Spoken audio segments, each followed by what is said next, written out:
এরপরে যে আপনার কাছে তেলাওয়াত শুনে নেব ইনশাআল্লাহ। আউযু বিল্লাহি মিনাশ শাইতানির রাজীম। বিসমিল্লাহির রহমানির রহিম। আম্মা ইয়াতাসাআলুনা আনিন নাবাইল আযীমিল্লাযী হুম ফীহি মুখতালিফুন কাল্লা সায়া'লামুনা সুম্মা কাল্লা সায়া'লামুন আলাম নাজ'আলিল আরদা মিহাদান ওয়াল জিবালা আওতাদা ওয়া খালাকনাকুম আজওয়াজান ওয়া জা'আলনা নাওমাকুম সুবাতা ওয়া জা'আলনাল লাইলা লিবাসান ওয়া জা'আলনান নাহারা মা'আশা ওয়া বানাইনা ফাওকাকুম সাব'আন شدادا وجعلنا سراجا وهاجا وأنزلنا من المعصرات ماء ثجاجا لنخرج به حبا ونباتا وجنات ألفافا إن يوم الفصل كان ميقاتا يوم ينفخ في الصور فتأتون أفواجا وفتحت السماء فكانت أبوابا وسيرت الجبال فكانت سرابا إن جهنم كانت مرصادا للطاغين مآبا لابثين فيها أحقابا لا يذوقون فيها بردا ولا شرابا إلا حميما وغساقا جزاء وفاقا إنهم كانوا لا يرجون حسابا وكذبوا بآياتنا كذابا وكل شيء أحصيناه كتابا فذوقوا فلن نزيدكم إلا عذابا إن للمتقين مفازا حدائق وأعنابا وكواعب أترابا وكأسا دهاقا صدق الله العظيم। আহসানতা, অসাধারণ তেলাওয়াত, হার্ট টাচিং, হৃদয়স্পর্শী তেলাওয়াত। আমার অনেক ভালো লেগেছে, অনেক পরিচিত সুর মনে হয়েছে। আল্লাহ তাআলা আপনার কণ্ঠে আরও বারাকা দান করুন।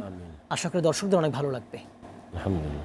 এবার আপনার কাছে জানতে চাইবো, আপনার বেতারের তেলাওয়াত খুব পরিচিত দেশ বিদেশে।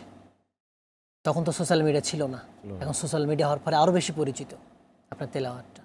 আপনার তেলাওয়াত অনুকরণ করে অনেক ছাত্র, তারাবিও পড়ায়। এটা আপনার কাছে কেমন লাগে? আলহামদুলিল্লাহ, মাসুম বিল্লাহ রিজা ভাই অনেক সুন্দর প্রশ্ন করেছেন। আসলে আমি যখন বাংলাদেশ বেতারে তেলাওয়াত শুরু করেছি, কত সালের দিকে? এটা 2008 সালে। 8 সালে ইনশাআল্লাহ।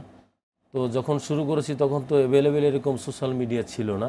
আস্তে আস্তে যখন মোবাইল বের হলো, কম্পিউটার বের হলো, তখন আমার একটা ইচ্ছা ছিল যে আমাদের যারা গুরু ছিলেন, কারি আবুল হোসেন সাহেব, কারি লিয়াকত হোসেন সাহেব, কারি আব্দুল হক শাহ হুজুর, কারি ইসমাইল শাহ হুজুর যারা ছিলেন, ওনারা তো অনেক সুন্দর তেলাওয়াত করেছেন।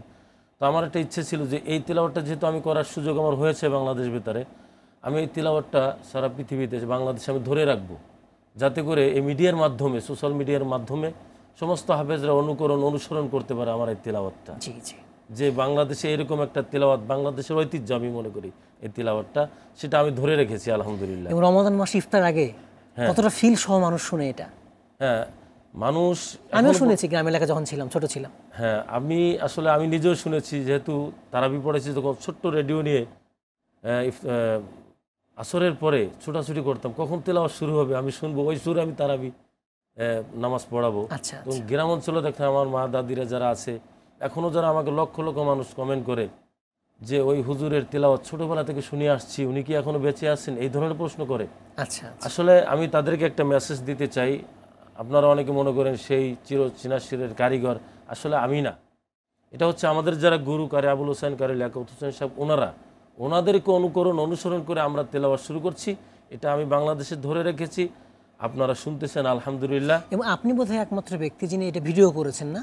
জি, আমি এটা ভিডিও শুরু থেকে আমি এটা ভিডিও করেছি, অন্যরা করেনি। এটা অন্যরা করে নাই, যার মাধ্যমে আজকে বিভিন্ন ইউটিউব চ্যানেল, বিভিন্ন টিভি, অনলাইন টিভিগুলো রমজানের আগে আমার সাথে যোগাযোগ করে, এবং এবার হেভেন টিউনে তেলাওয়াত দিয়েছি, স্ক্যানের টিভিতে, অনেকে আমার তেলাওয়াত রমজানের আগে নেয়।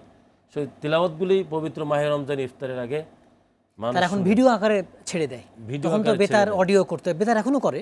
এখনও করি, এখন আমিও করি, আমার সাথে যারা সঙ্গীরা আছে তারাও তেলাওয়াত করতেছে। এবং শুধু রমজানে লাইভে প্রত্যেক দিন 2 লক্ষ থেকে 2.5 লক্ষ মানুষ লাইভে তেলাওয়াতটা শুনতেছে আলহামদুলিল্লাহ, দেশ ইফতারের বিদেশে। আগে। হ্যাঁ, পৃথিবীর বিভিন্ন দেশ থেকে।